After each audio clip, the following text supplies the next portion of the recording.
안녕하십니까. 신인균의 군사TV 디펜스 브리핑입니다. 자, 오늘도 역시 전 세계 각종 군사 안보, 국방, 무기 관련 소식 중에 중요한 이슈들 간추려서 브리핑하겠습니다. 첫 번째 소식입니다. 중국과 남중국해에서 대립 중인 베트남이 러시아에서 최신형 스텔스 호위함을 추가로 도입한다는 소식입니다.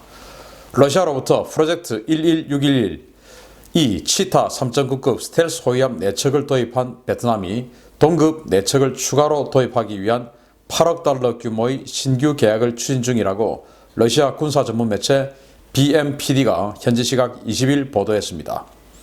베트남 정부 협상단은 현재 러시아에서 러시아 국영 로소본 엑스포트와 호위함 추가 구매를 위한 협상을 진행 중이며, 추가 구매가 논의되고 있는 호위함은 기존의 치타 3.9 버전을 더욱 개량한 고성능 호위함으로 알려졌습니다.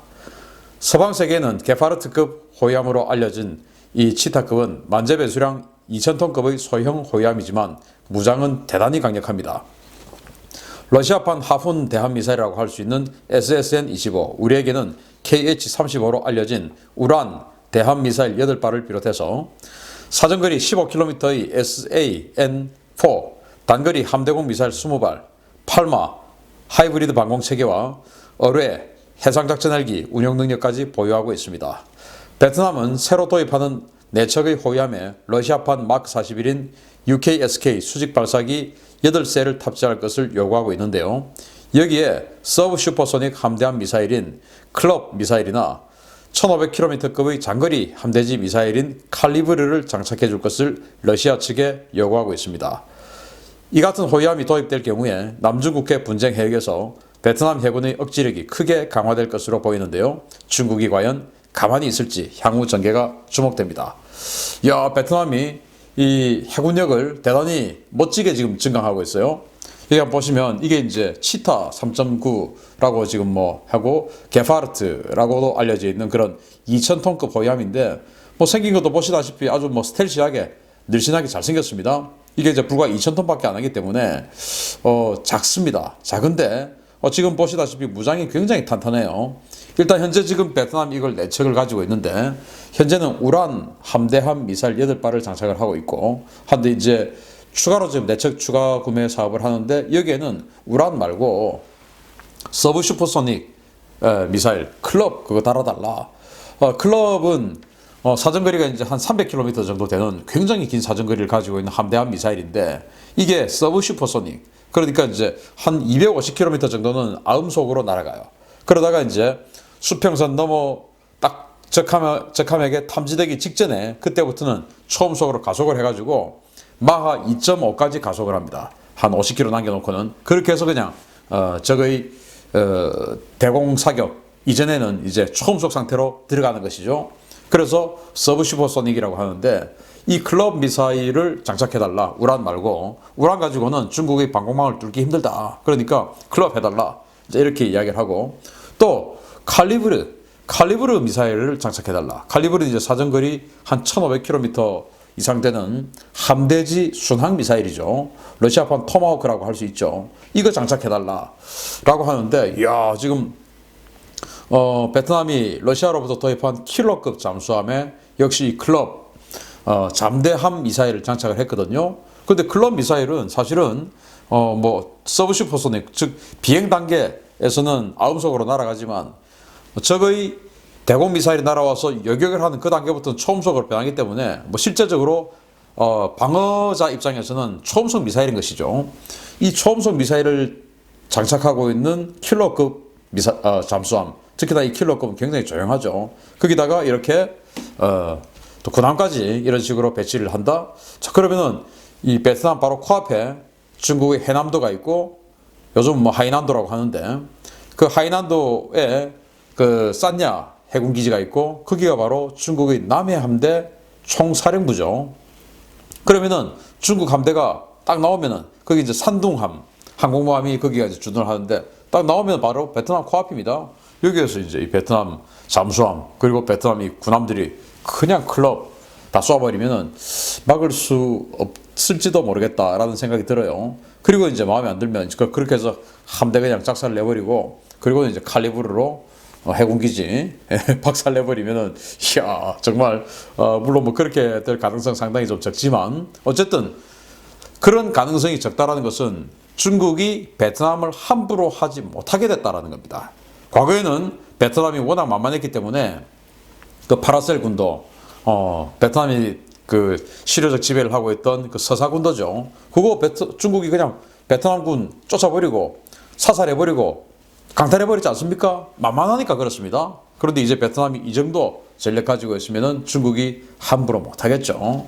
그리고 베트남이 지금 중국이 뭐라고 하든지 말든지 간에 지금 이 남중국해에서 그냥 석유 시추공 꽂아가지고 그 자원 천연가스하고 석유 막 뽑아내고 있지 않습니까? 그 중국이 가만두지 않겠다 그러고 있는데 그런 것들을 보호하기 위해서라도 베트남 지금 이런 거 필요하죠.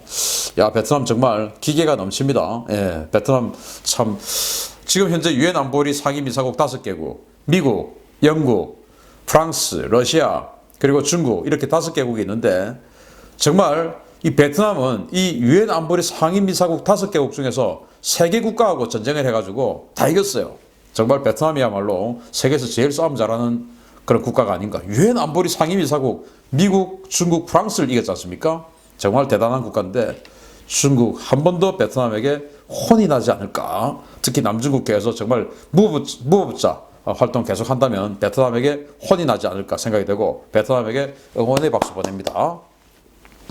자, 두 번째 소식입니다. 최근 한반도 인근 해역에서 미군 핵잠수함의 활동이 크게 증가했다는 사실 여러 차례 알려드린 바 있는데요.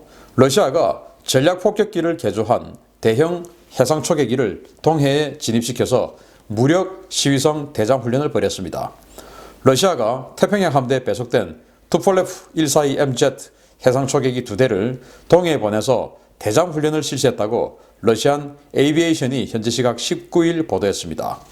이번 훈련에 동원된 투폴레프 142MZ 해상 초계기들은 사할린섬 맞은편에 있는 하바롭스키 변경주 카메니루치 해군 항공기지에 주둔하는 제568 혼성 항공연대 소속인데요. 1000km가 훨씬 넘는 거리를 비행해서 동해 전역에서 실탄을 사용한 고강도 대장 훈련을 벌였습니다.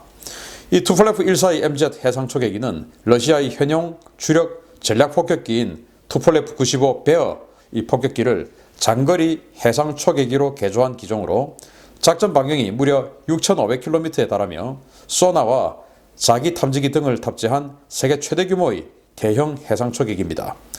러시안 에이비에이션은 이번 훈련에서 조종사는 지상 관제소 통제가 없는 상태의 무식별 지역에서 비행하는 기술과 전술을 연마했다라고 밝혔는데요. 이는 자국 영해가 아닌 동해 깊숙한 곳에서 공해상에서 초계 훈련을 하며 모의 표적에 대해 폭뢰 실탄을 사용했다는 것을 의미합니다.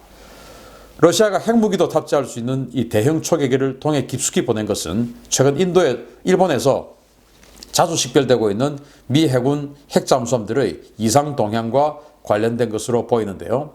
한반도 인근에서 크게 증가한 미군의 수중작전에 러시아가 공개적으로 경고 메시지를 날린 것은 아니냐라는 관측도 해볼 수 있습니다. 자, 여기 이제 폭격기죠. 투폴레프 95 베어 전략 폭격기인데 이걸 이제 대잠 초계기로 개조를 했고요. 그렇다 하더라도 폭격 능력이 사라진 건 아니에요. 여전히 핵폭격을 할 수 있는 그런 능력을 가지고 있으면서 대잠 초계 능력을 추가를 한 그런 게 이제 투폴레프 142인데 이게 지금 2대가 동해에 와가지고 폭뢰 떨어뜨리고 잠수함 찾고 이런 훈련을 했어요. 자, 그래서 이제 최근에 제가 여러 번 말씀을 보도를 해드렸는데 미국의 핵잠수함 다양한 종류의 미국의 핵잠수함들이 지금 이 일본에 와서 지금 제 추측으로는 동해에 들어왔을 가능성이 아주 높은데 여기에다가 이제 그 훈련이다 랍시고 그냥 폭내 떨어뜨리고 하는 겁니다. 정말 소발의 지잡기로 폭내 떨어뜨리다가 그게 혹시 미국 잠수함이 그 옆을 지나가다가 폭내 맞아가지고 막 선체 파손되고 하면 큰 사고가 날 수 있죠. 그러니까 러시아 입장에서는 이런 훈련을 그냥 공개적으로 하면서 언제 어느 때 폭내 떨어뜨릴지 모르니까 미국 잠수함 니들 조심해. 소발의 지잡기라도 맞으면 우리 책임 못 져. 그러니까 지금 북한한테 어떻게 할 거라고 무슨 핵 무기 탑재한 저위력 핵무기 탑재한 테네시함, 오하이오급 잠수함 이런 거 지금 보내가지고 협박하고 버지니아급 잠수함, LA급 잠수함 개량형 이런 거 지금 막 보여주고 있는데 언제 어떻게 우리한테 이렇게 얻어 걸려가지고 큰일 날 수 있으니까 북한 근처 오지 마라는 협박이 아닐까 생각을 하고요. 정말 이 초록은 동색 공산주의자들 어디 가지 않습니다. 그러니까 절대 우리하고 무역하고 우리가 마음먹으면 얼마든지 갈 수 있는 나라라고 해서 이 사람들 우리하고 똑같은 피 색깔을 가졌다고 생각하면 큰 오산이다 라는 생각을 한 번 더 해봅니다. 세 번째 소식입니다. 태국이 노후 F-16 전투기들을 대체하기 위한 차세대 전투기 프로그램을 발표했습니다. 항상 예산 부족에 시달리는 태국이 이번에도 닭으로 전투기를 구매할지 호사가들의 관심이 모아지고 있습니다. 태국 공군이 지난 20일 태국 공군 백서 2020을 발표하고 신형 전투기 도입 계획을 공식화했습니다. 기존의 F-16 전투기를 신형 전투기로 교체해서 공군력을 현대화하는 것이 목적이라고 제인스는 전했는데요. 가장 주목되는 것은 태국 공군이 50세대를 보유 중인 노후 F-16AB 전투기 교체 사업의 실현 여부입니다. 태국은 오는 2028년에서 2033 회계 연도까지 50세대의 F-16 가운데 12대를 신형 전투기로 교체한다는 방침인데요. 아직 구체적인 후보 기종과 예산조차 공개되지 않았지만 벌써부터 자금 조달을 어떻게 할 것인가에 대한 다양한 전망이 나오고 있습니다. 최근 중국 공군 J-11 전투기들을 상대로 압승을 거둬서 유명세를 탄 태국 공군의 주력 전투기인 자스-39CD 그리펜의 경우에 전체 도입 수량 11대 가운데 6대를 약 8천만 마리의 냉동 닭고기와 구매해서 바꾸어서 화제가 된 바 있습니다. 세계 4위의 닭 생산국인 태국은 지난 2004년 러시아에 닭 25만 톤과 수호이 30 MK 전투기 6대 교환을 제안했다가 퇴짜를 맞았고 이듬해 미국에 닭 8만 톤과 F-16CD 전투기 6대 교환을 요청했다가 또 거부당한 적이 있습니다. 역시 프랑스에도 20만 톤의 닭과 라팔 전투기 교환을 요청했지만 무시당했고 2006년 일부 현금과 고무, 쌀 그리고 닭 8만 톤으로 대금을 결제하고 그리펜 전투기 6대를 받아오는데 성공했습니다. 이 때문에 이번 차세대 전투기 도입 사업에서도 닭을 이용한 물물 교환에 나설 것이라는 전망이 나오고 있는데요. 최근 태국과 중국의 관계를 고려할 때 다음 물물 교환 대상 전투기는 중국의 J-10이 될 가능성이 높다는 전망입니다. 지금 여기 이제 사브 그리펜 보이는데 이걸 이제 닭 8천만 마리를 주고 거기다 이제 고무하고 뭐 이런 거 추가로 더 주고 현금 일부 주고 해가지고 이거 6대를 샀어요. 그리고 이제 패키지를 해가지고 역시 똑같은 회사인 사브에서 나오는 조기 경보기하고 패키지로 구매를 했고 그리고 나중에 5대를 추가 구매를 했는데 이 그리펜 전투기 11대가 지금 태국 공군이 가장 강력한 전투기죠. 그래서 뭐 얼마 전에 말씀을 드렸지만 중국 공군의 J-11 전투기하고 3번에 걸친 다양한 시나리오를 부여한 3번에 걸친 이런 어떤 첫 번째 시나리오는 중국이 태국을 공격하고 또 태국이 중국을 공격하고 또 세 번째는 그냥 쌍방간에 우연히 그냥 부딪혀서 그냥 섞여버리는 이런 전투를 했는데 세 가지 다 태국이 압승했다는 거 아닙니까? 그래서 태국이 역시 미국제 부품으로 이루어진 이런 그 서방 전투기 그리고 미국과의 그동안 사실은 뭐 이 군사 교류를 해오면서 미국으로부터 이 전술 교육 많이 받았죠. 그런 전술 교육을 받다 보니 중국에게 압승을 할 수 있었지 않느냐 생각을 하는데 그런데 지금 안타까운 것이 사실 요즘 태국이 이제 그 쿠데타가 여러 번 있었지 않습니까? 지금 현재 이 정부가 쿠데타로 집권을 했고 그리고는 신속하게 민정이양을 하겠다라고 해놓고 이제 쿠데타한 장본인이 옷을 벗고 자기가 이제 직접 선거를 해가지고 대통령이 됐습니다. 이 정부와 미국의 사이가 안 좋아요. 그러다 보니까 지금 중국에 아주 밀착을 하고 있는데 중국 중국으로부터 뭐 잠수함 이런 것들 거의 뭐 공짜로 받죠. 또 차관 주고 그 돈으로 또 돈 납품하고 그 차관은 뭐 20년 무이자 상환해라 뭐 이런 식으로 말도 안 되는 지금 조건으로 중국이 그냥 태국에게 거의 뭐 그냥 퍼주다시피 무기를 이렇게 주고 있습니다. 그래서 지금 F-16 전투기를 50세대를 가지고 있는데 이 중에서 이제 12대를 교체하겠다. 이 계획인데 이게 지금 중국의 J-10으로 될 가능성이 있지 않느냐. 지금 현재 이 정부가 태국 정부가 중국과 이런 군사적 밀착을 하고 있는 것을 봤을 때 중국제 J-10이 될 것이다. 모든 무기 체계 중에서 전투기를 이런 성향에서 서방 성향에서 중국제로 바꾼다. 이거는 뭐 완전히 외교 정책 그리고 그들의 외교적 스탠스를 완전히 바꾸는 거와 똑같아요. 뭐 탱크다 이런 지상군 무기하고 전투기하고는 완전히 상징이 다릅니다. 폴란드가 미그 29 이런 것들을 쓰다가 지금 이제 F-16으로 갈아타죠. 그렇다는 것은 이제 나는 완전히 나토입니다. 나는 완전히 친미국가입니다. 라고 하는 최종적인 선언과 마찬가지예요. 그런데 여기는 지금 미국제 전투기 F-16을 쓰다가 또 미국과 우방국인 스웨덴의 사브 전투기를 쓰다가 중국제 전투기를 갈아탄다? 그러면 앞으로 이제 이 전투기라는 것은 무기체계의 꼭지점이 있기 때문에 이로부터 파생되는 모든 것이 이제 중국제로 바꿔질 수밖에 없습니다. 왜냐? 데이터 링크가 돼야 되고 현대전은 점점 더 데이터 링크, 네트워크, 협동 전투 이런 것이 요구가 되는데 그러면 이제 모든 무기체계 앞으로 다 바꿔야 돼요. 그래서 태국이 과연 정말로 그런 선택을 할까? 그러면 미국이 가만히 있지 않을 것 같은데요. 이런 소식 알려드렸습니다. 감사합니다.